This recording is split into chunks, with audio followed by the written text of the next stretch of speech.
How's everybody? It's okay if we take off our masks? Of course. Is that okay? After I did already, sir. That's the nice one. He asks for. Yeah. So has anybody heard of a show called Degrassi? Because I'm a Euphoria fan, so. Actually, I've never watched it. I've just been hearing a lot about it. Thank you so much, guys. I'm Pat Mastroianni, Stacy Mistician, and Amanda Steptoe. You may know us as Joey, Caitlin, and Spike. Woo! And if it's okay, we're just going to hang out for a few minutes, 45 minutes or so, and we really depend on your questions to keep us going and to keep us motivated. So please, if you have a question, just throw up your hand. We'd love to answer them. Today marks the 5th year that we created something called the Degrassi Tour, where our first appearance together as a group was here at Toronto Comic-Con in 2017. That might have felt like 30 years ago these days with COVID, but we're happy to be back, especially now that things are opening up again. And obviously Toronto is our home base. This is where we're from. This is where Degrassi was filmed, and we're very proud of that fact. And we're just so grateful that all of you have chosen to come today to Toronto Comic-Con and join us for this little chat and this little celebration of Degrassi and everything to do with Canadian pop culture, what it's like to grow up as a Canadian in the 80s and 90s. And for some of you, much fun. You didn't even grow up in that era, but you still can relate to the show and enjoy it for what it is. Hands up if your parents made you watch. There's always a few. We're sorry about that. Does anybody have a quick question, just to get the ball rolling? It's always people are shy at the beginning. Yes, sir. This one might actually go a little deep, because obviously back in the 80s you guys dealt with a lot of sensitive topics, like, teenage pregnancy, suicide. We can go through the whole list, but was there any time where individuals took your guys' message the wrong way and wanted to get you guys canceled rather than praise what you guys were raising awareness for? Okay, so for me personally, there was no, I don't think there's any specific episode I was in. Maybe the homosexuality one, because I know that was a very controversial one, especially back in that time, which it shouldn't have been. But I do know for, so Michelle's character in BLT, the interracial dating, they got a lot of disgusting hate mail over that one, the producers did, which is crazy. I think like a pastor wrote in and condemned them for airing a show like that with such content. So it really did press a lot of buttons, a lot of the episodes. We were protected from the fan mail, like they always read the fan mail for us. So we didn't always get to see what the feedback was, but I did hear, especially about that one. That was that one caused a lot of controversy, unfortunately. Anyone else think that? Yeah, I think the episode actually where my character becomes pregnant, that was banned in the BBC. So my episodes were purposely removed from showing, and the video company that put up Degrassi there invited me over to the UK to do a tour to promote my episodes that were not shown on the BBC. So oftentimes for the amount of hatred you get for some of those sensitive topics, there are those individuals that applauded the show to be brave enough to bring some of those issues to the forefront. So I think the good outweighed the bad, hopefully, and continues to do so. For sure. When people write in like that, it means you're doing something right. It means that you're bringing up a topic that needs to be discussed. The abortion episode was banned as well by the BBC. I got a lot of flack. My character got a lot of flack for swearing in Schools Out. I do remember that. That was a big thing because that was also on prime time. But I think it was because it aired after a certain time that they were allowed to get away with that. But yeah, people didn't like Caitlin swearing, so. But it was appropriate for the moment. That's, I think. In 2019, in Toronto, we had a reunion convention where we celebrated the show with 25 cast and crew and 300 fans from around the world. One of the fans came on stage, not on stage, but grabbed the microphone and mentioned how she grew up in a small town in Canada, and certain things were taboo. They weren't discussed openly in school or with your parents, but you could talk to your friends about a topic such as homosexuality or an abusive relationship.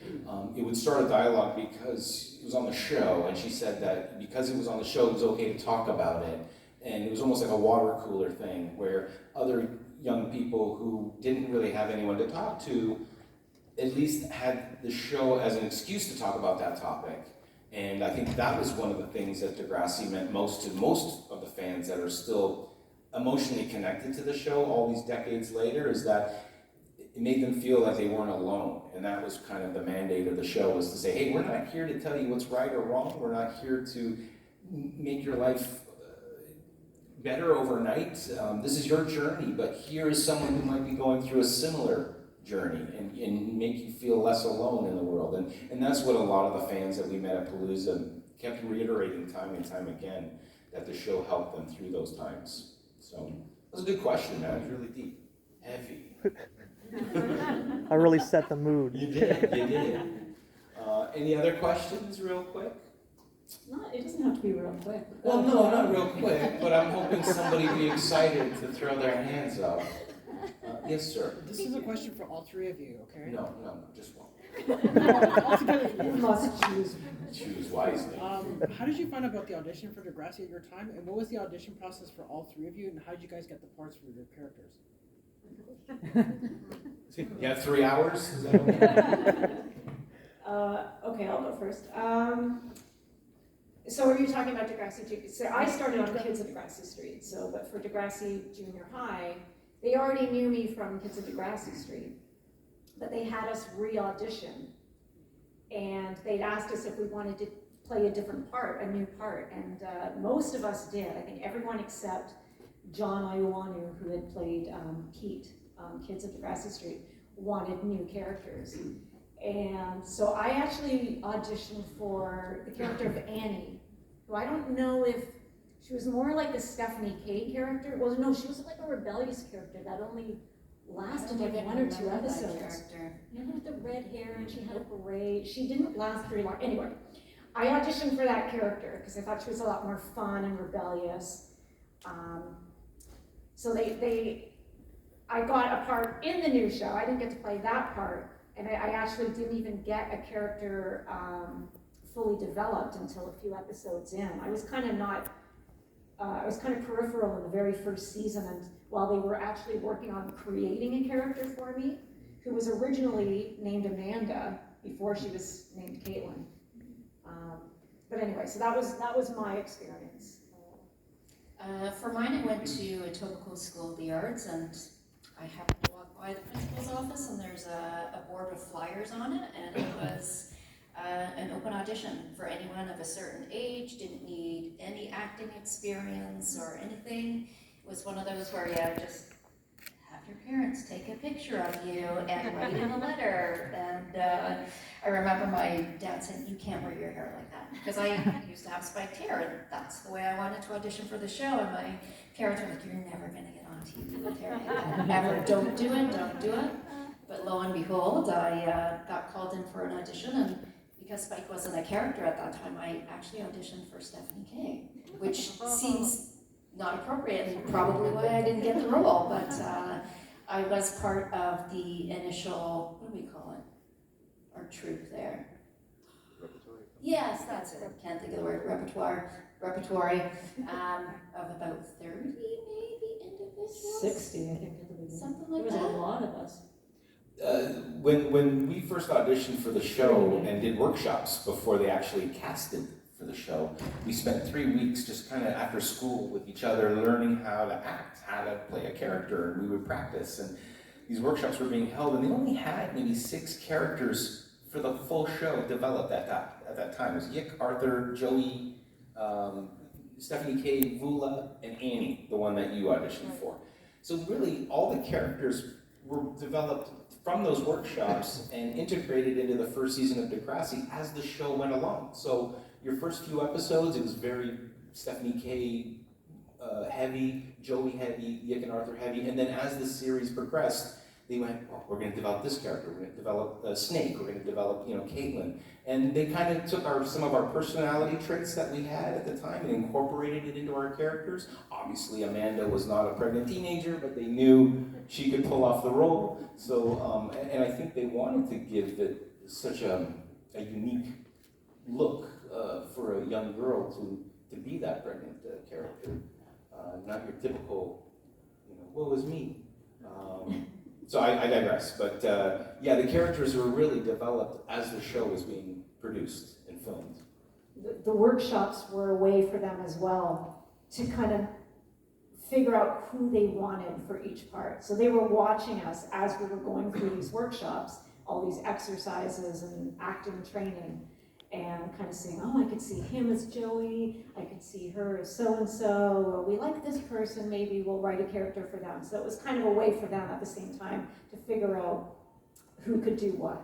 And the other crazy thing is, and I'll be quick, is that when we started these workshops, there were maybe 80 of us, and by the end there was maybe only 50. And every week, at the end of every week, you'd get a card, and it would be like a rent card saying, goodbye, thank you for, or you're out. And we were like, oh, it was like almost like a reality show. Like we really wanted to come back the next week, but nobody knew if they were going to make it all 3 weeks. I actually forgot about that. Yeah, no, it was terrifying. My folks still remember Seelig and I running out hand in hand with our little cards. We're in for the next week. It was a big deal because by the end of the 3 weeks, we all really wanted to be on the show. We met some really cool people. The concept of being on a kids show felt kind of cool. It was a cool summer job, but nobody at that time could have even contemplated the legacy that would follow from those auditions. So unthinkable at the time. Thank you very much. No, good question. How do you think your characters will act if they were going to high school today? Or what kind of adventures would they have? I don't know. I would not want to be a teenager No, today. I know. That's the first thing that comes to mind. It's funny though, because I feel like, okay, so when the next generation started, I feel like they were able to recycle a lot of the same topics from the original show, but it's more complicated now. I think, well, there's just different things, right? Like, first of all, there's the whole social media. That would be the biggest thing to navigate, I think, in high school right now, that I'm gonna have to deal with my kids going through. I'm going through it as an adult, just learning how to navigate social media. So that is a big one. And being in school, in high school, and dealing with that, and the pressures. That question came up at Degrassi Palooza, and Darren Brown, the actor who played Dwayne, had the best answer for it. He goes, Dwayne would have been more into the cyberbullying, because physical bullying is a lot of effort. So I could see Dwayne using social media to bully his new Joey and all these things.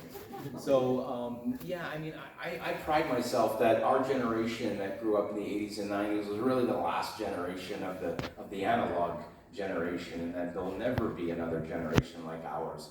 And we have that captured on film for future generations to see, because I couldn't fathom a young 10-year-old like your son imagining what the world would be like without the internet, social media, and all that craziness. So it's a very difficult question to answer. It adds like that extra element of that extra challenge to like everything you're going through in life. It just seems. Do you guys remember growing up, the hardest thing was to go to school and not have the latest trendy clothing? Like you wanted the Gucci or you wanted the Fruits shirt or whatever. Like those were the most pressuring things of the time. And now it's like, are people going to talk about me on social media and make me feel like a pariah? That's crazy. Sorry, didn't you? No, you didn't. Okay, good. Don't do it again. Don't. There's another question. Yeah, I just wanted to actually make a comment. I lived in England for a year in 1989, and during that time I lived in England, we had an hour of television on ITV, and a part of that hour of television was Degrassi Junior High, and I remember feeling very lucky to have that half hour of Canadian content, and it was they actually billed it as an American not necessarily just knowing the history of it later, but to have that Toronto connection and feeling, missing home, it was a great experience to have that. Thank you for, your show really made a difference to a lot of people in a lot of different areas, and I just wanted to make that comment, so. Thanks. Thank you. Appreciate that, thank you, yes. Right. All of you have been associated with such an iconic television show and such iconic roles. And then when your time was up, did you have a lot of time for, if you wanted to pursue acting at adult, did you find that your roles have hindered or helped? Were you like automatically be thought of as a character and not as an actor? Personally, absolutely. Every role I went to was either Spike related or, yeah, you're too well known as Spike. So you're not, we're not looking for you for this role. So I had a really hard time. I was in a few plays, did a few small things, but ended up just giving up and decided, maybe this is not the career for me. And there's a lot of pressure associated to it. I can't remember how many times I've been told, I'm too short, I'm too fat, your nose is too big, your cheeks are too full. And I was just kind of tired of all that bullshit and wanted to try something else. I moved to LA. I seriously did finally move to LA for a bit, just to be a smaller fish in a bigger pond, because I was definitely typecast here. And I so badly wanted to play something other than like a Caitlin type role. And I think you ended up going to LA for a bit too. Ultimately, I wanted to come back here, but I felt like I had to for a bit, just to try and prove that I could do other stuff. I was blessed. I had a lovely 30-year career doing different cameos and different roles and whatnot, but you will always be remembered for Degrassi, and that's fine. We all have our legacy, so to speak, and that's something I've embraced over the last 5 years, especially from reuniting and hanging out with these guys again after so long. It is something now where I tried to push it away. Now I embrace and I celebrate that fact. Because we are here for a short time, and we do want to, I have no kids. So Degrassi for me is like the child that I never had, and that's something that I want people to remember me for long after I'm gone. And thankfully, Degrassi is that Canadian television legacy that will be around for, and be remembered for hopefully decades and decades after. So, no problem. That's a good point though too. I do just want to add that I think, it's the kind of thing that we did want to escape. It took us a while, I think, to try and escape from, or we wanted to escape from it. But I think we're all finally at a point where we can just kind of embrace it now and enjoy it for what it is, for what it was. Whereas there was a time where it was difficult to kind of get past it. Thanks for that question. What was your favorite scene to shoot and why?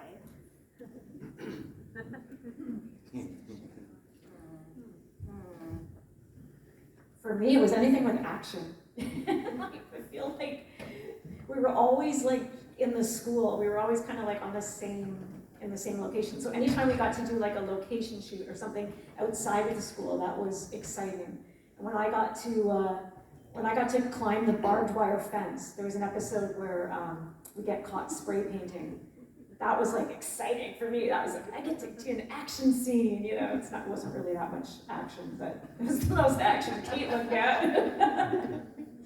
I'm trying to think, when I think of Degrassi Junior High and High, I can't remember any favorite scene, more things that I was very uncomfortable doing, like kissing, right? When you're a teenager and all of a sudden I have to make out with someone that, I like as a person, but I'm not interested in, and I have people behind the camera a lot older than me watching and telling me to keep going, make the kiss longer, and wanting to shrivel up and die. But then, fast forward to Next Generation where I had to do kissing scenes with Stefan, and, I'm eating a ton of really onion garlic hummus, knowing that he's gonna have to pretend that I don't have really bad breath during a kissing scene. So as I got older, I liked those scenes. When I was younger, they were horrifying. Evil. Yes, very.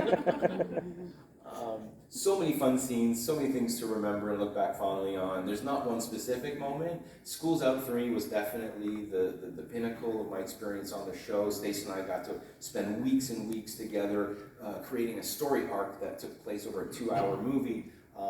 For me, that was just like, I felt like I always wanted to be in those cool 80 movies like Karate Kid and Back to the Future, and that was my, movie, my Back to the Future. That was my kind of really cool experience of being on television, and for me, that was just the utmost pleasure of being in that movie. And because it blew away so many people's minds, the way that movie ended, it was just like a really cool part of Canadian television history that is just unforgettable, especially the F-bomb that this one said over here.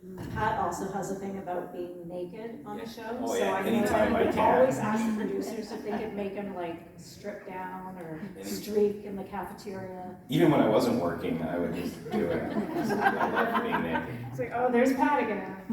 There's some clothes on there. Yes. So I'm from Australia, and they showed Degrassi on the kids channel ABC, but it was after school hours, and there was nothing else like Degrassi at the time on Australian television. I was wondering, do you guys know the impact that your show had around the world, not just in Canada, because there were people growing up in Australia, like me included, that were just obsessed with the show. You love this topic. I love Australia. We've been wanting to go out there for so long because I do know that we have a large fan base in Australia, but I don't think it really started to hit any of us until there was a point where we started doing publicity trips as kids.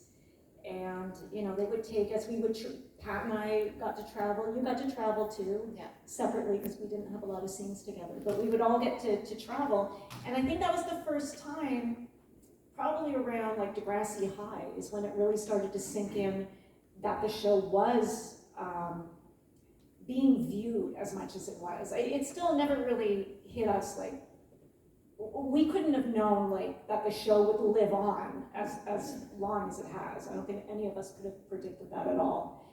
But there was a time where suddenly like I had to go out the back door of a restaurant when I went to lunch with my mom because there was like a bunch of fans that were, that recognized me. So there were moments where we'd be like, oh my gosh, this is weird. But in Canada, for the most part, we don't really have that celebrity status or star system. And seriously, growing up, when I was in high school and I was doing the show in the first few years, it was kind of really uncool to be on the show. And if I was on the streetcar, just like local transit, I might hear someone say, Degrassi, or something, just to see if I would turn around to see if it was me. So that wasn't, it was almost a bit embarrassing. So it was, I guess it was towards the end of the show where it started making more of an impact and starting to sink in. And I think it's really from meeting people like yourself, right? Where as we've gotten older, we've traveled and we've meeting individuals from outside of Canada, that's when it really resonates, because you hear exactly what you just said from people all over the world, and you realize, okay, our show was really special. And it reached people in a way that is really lovely to be remembered for. So I think it's through meeting people like yourself that has opened our eyes to the impact that it's had around the world. So thank you.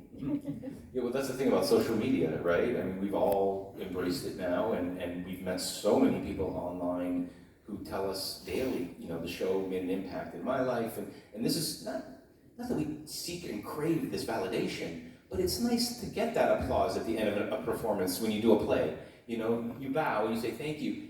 For decades, we didn't have that because we got critical acclaim from media, like the Toronto Sun, the Toronto Star, and Degrassi kids show for everybody to watch. Like, that's what we were told, that people were watching it, but there was no social media, and we'd get the odd fan mail sent to the office once in a blue moon. So here we are, almost 35 years later, and we're still receiving that love from you guys, which is just unbelievable, and it makes us feel really, really good to know that you've carried the show with you all these years with you in a positive way. Yo.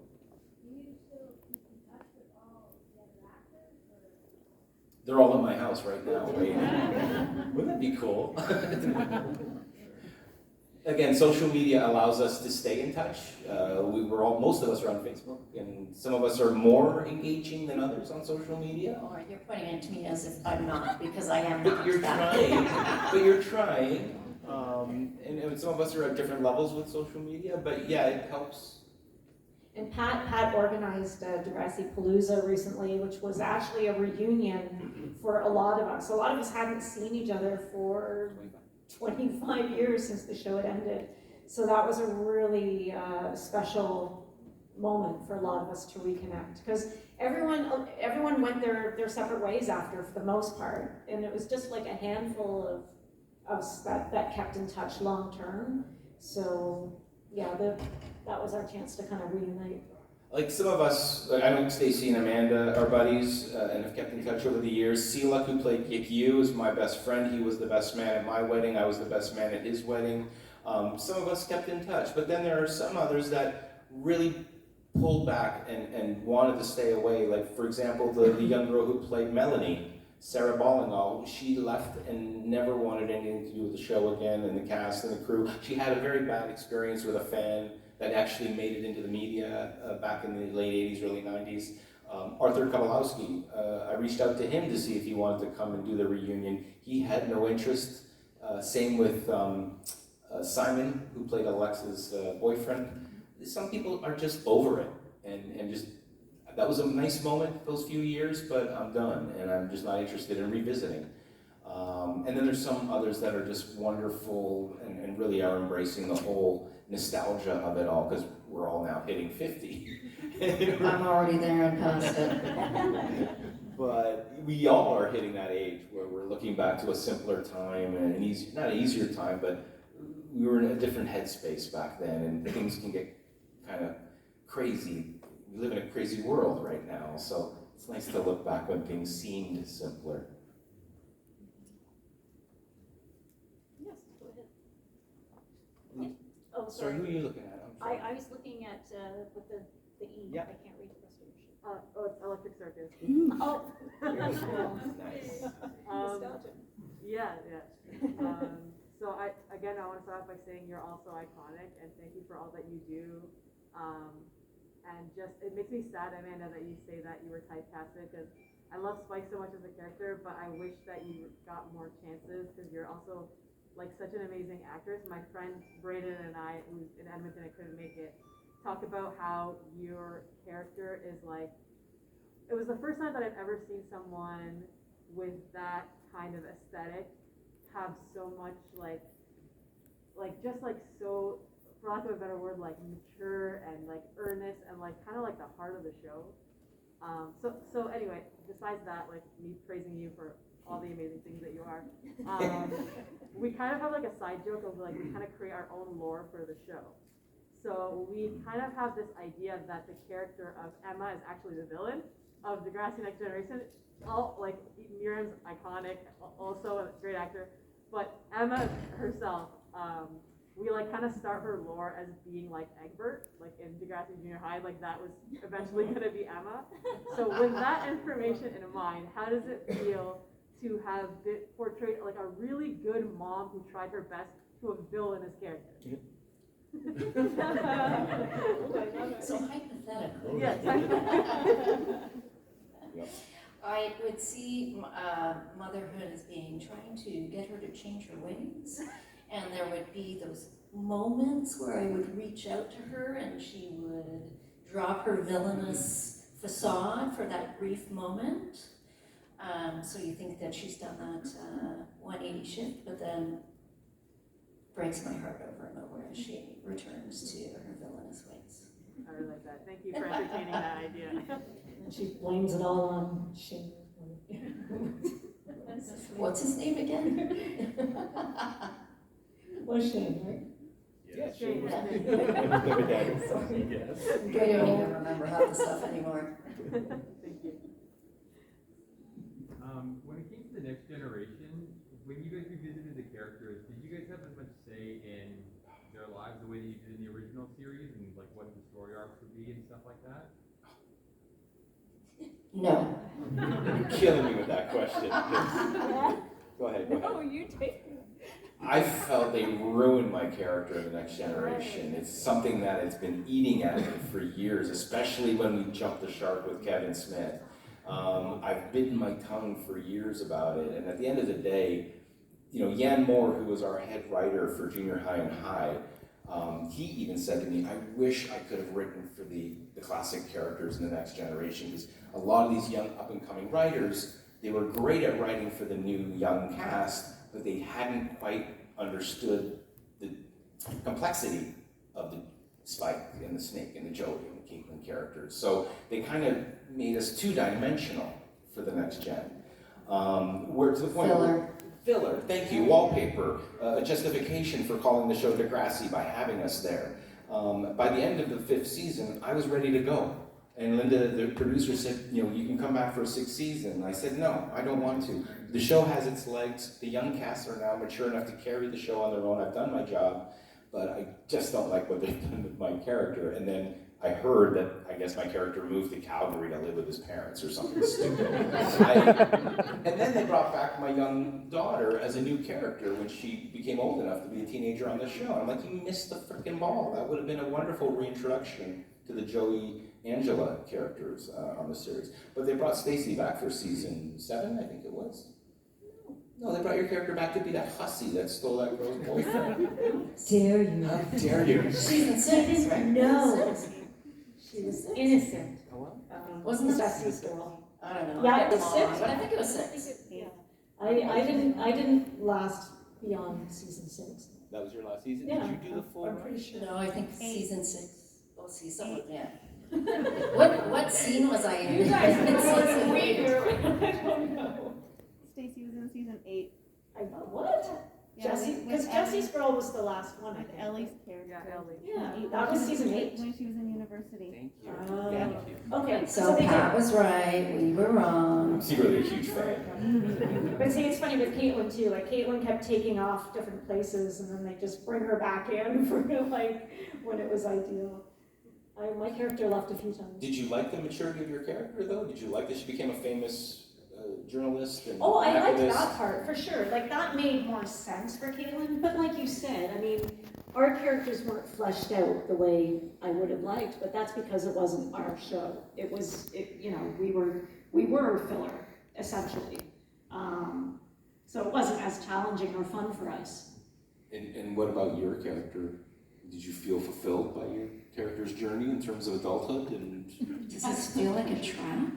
no, I'm just curious because you had, you know, such a larger-than-life husband with Snake, Mr. Simpson. Did he do it for you? This is getting personal. He cheated on her. That's right, he cheated on me. That's right, I did cheat. I guess after the first few seasons, I, like you, gathered that it's not about my character anymore, so I'm there to support.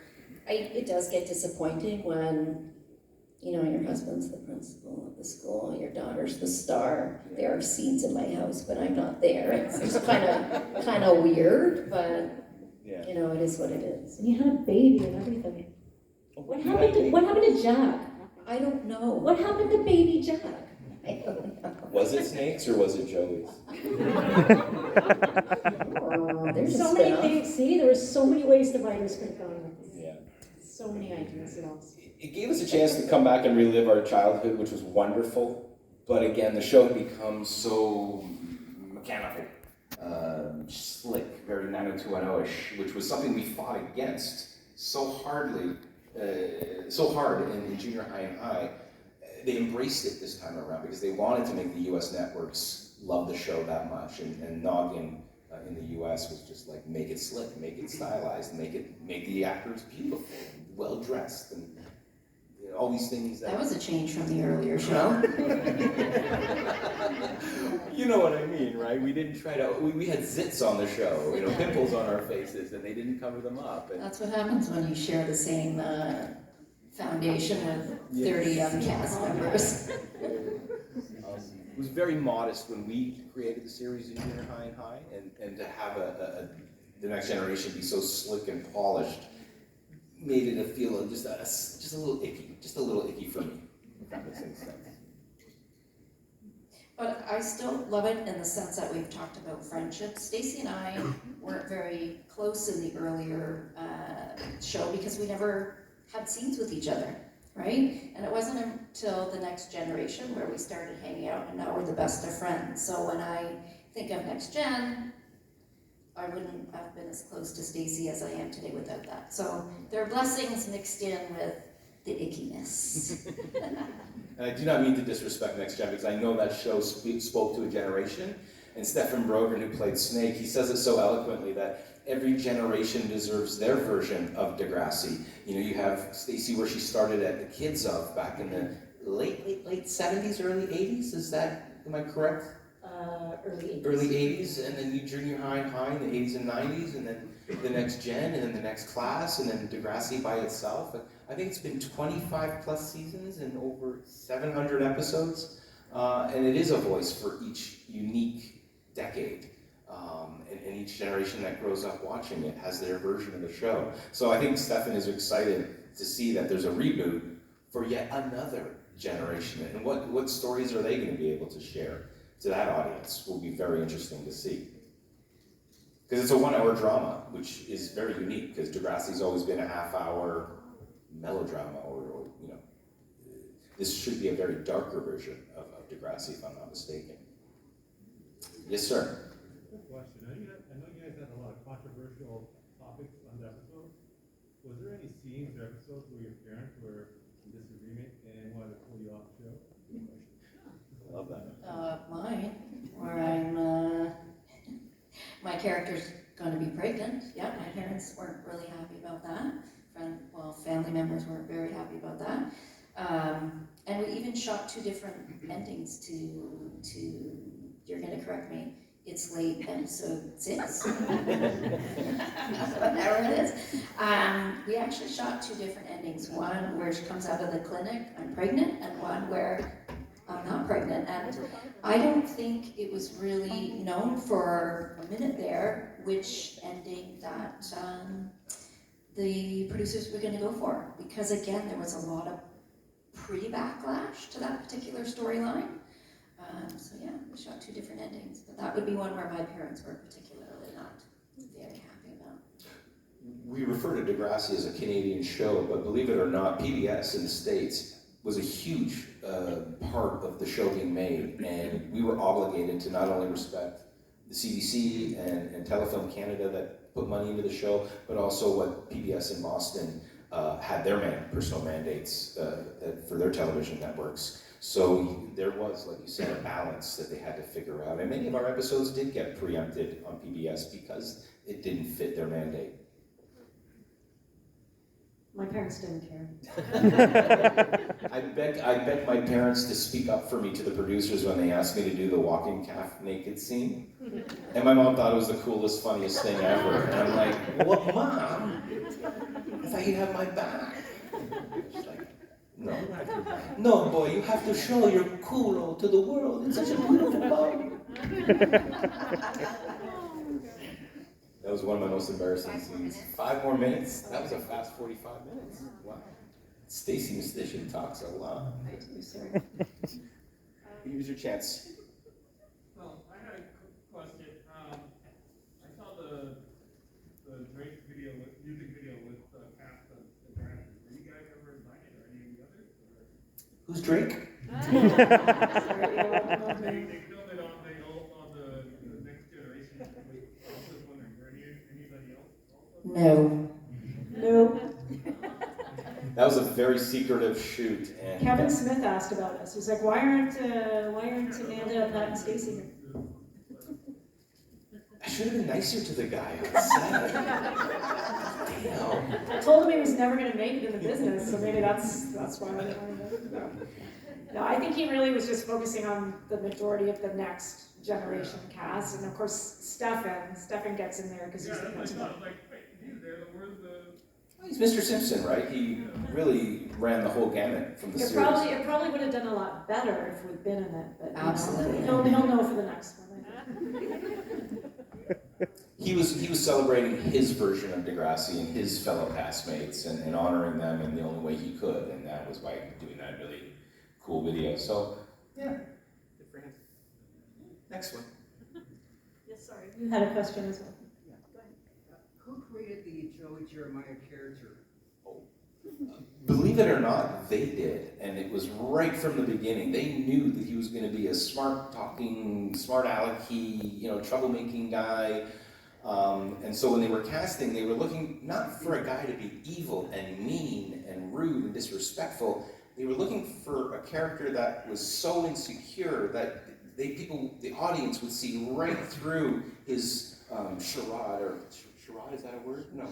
Charade. That he was pretending to be this cool know-it-all guy, but really he was just this insecure kid that wanted to be liked. And I think we can all relate to that growing up. And I think that's what they saw my ability to bring to the character, because I really was that insecure, shy kid in real life.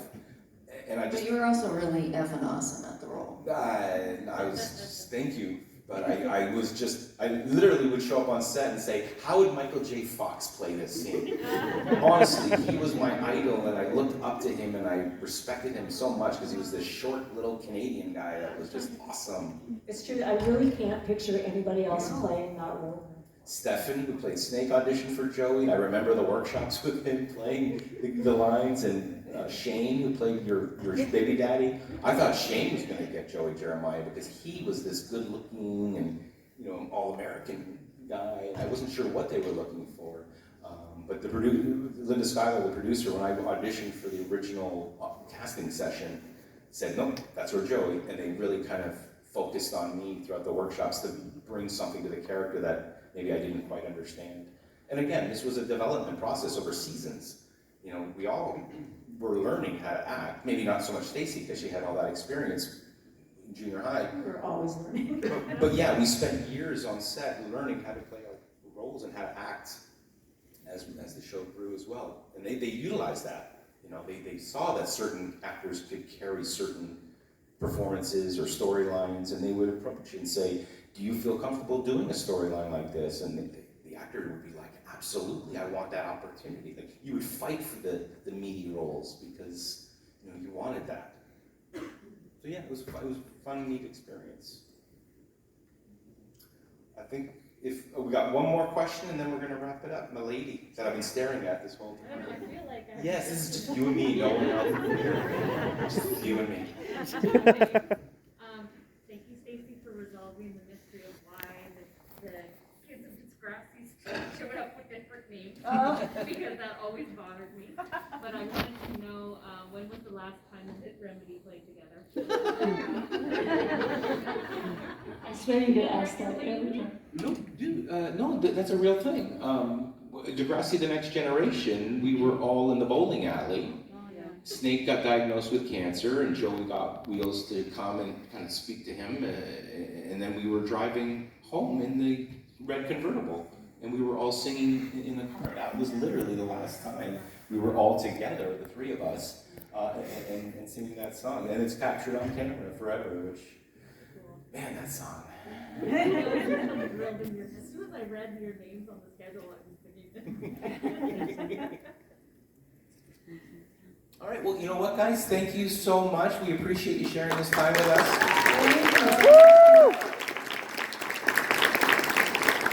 We're only here for a couple more hours. You're welcome to just come by our booth and say hi. You don't necessarily have to buy an autograph picture or a selfie with us, or, we would love that, but please, just come and say hi. We would love to, give you a fist pump and be able to connect with you guys and say thank you for watching Degrassi. But hope you had a good time. Thank you so much. Thank you.